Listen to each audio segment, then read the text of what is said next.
Malaysia's Royal Commission of Inquiry has been asked to retract its conclusion that Bank Negara's alleged forex losses in the 1990s amounted to 31.5 billion ringgit.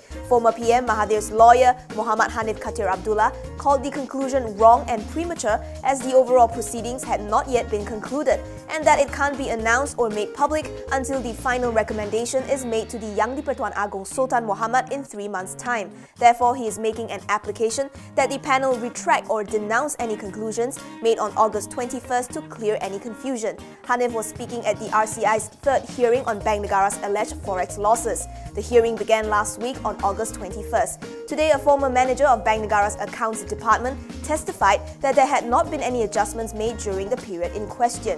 Isha Ismail said that there was no cover-up and everything had been done in accordance with proper accounting procedures.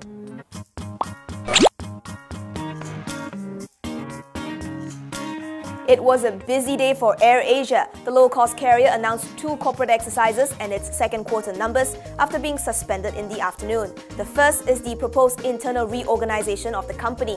Under the current structure, AirAsia serves as the listed investment holding company as well as the operating company for the airline business. The restructuring proposes to split the investment holding function and the airline business, where a new co will become the investment holding vehicle, assuming the listing status of AirAsia, while AirAsia will continue to operate the Malaysian airline business. AirAsia says that under the new corporate structure, it will have further flexibility to streamline its structure and business, while carving out the airline biz would provide ease of supervision and regulation by the management.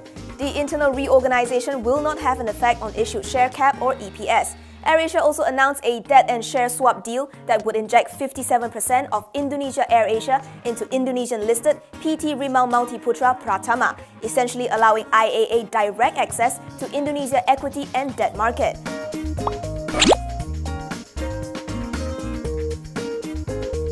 Telecom Malaysia's second quarter net profit rose 50.9% despite a drop in revenue. Net profit came in at 210.5 million ringgit compared with 139.5 million last year, as TM registered a forex gain this year as opposed to last year's forex loss. Top line dropped 2.1% to 2.98 billion due to a decrease in revenue from data and voice, among others.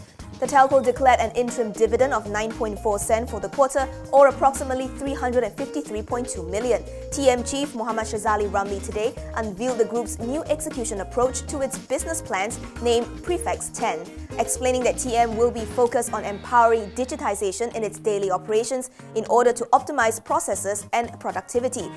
TM also continues to expand its broadband footprint with 2.36 million broadband customers and 88% of its unified customers on packages with speed of 10 Mbps and above, compared with only 68% last year.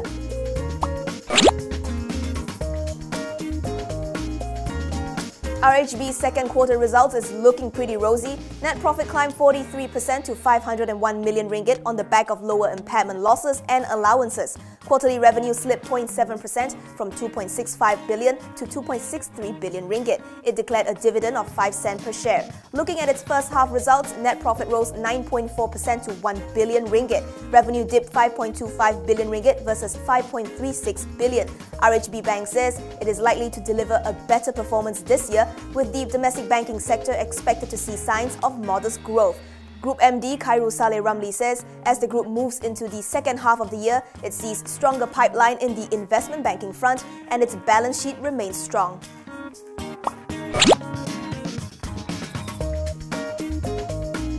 Millennial sees corruption as Malaysia's biggest problem. A survey has revealed that 81.9% of respondents aged between 18 to 35 years believe that government accountability and transparency, along with corruption, are the most serious issues affecting the country today. This is in line with the global trend, as corruption, inequality, and a lack of career and economic opportunities are seen as the most pressing national issues by millennials around the globe. The survey was conducted by the Global Shapers community, involving over 31,000 respondents from 186 countries.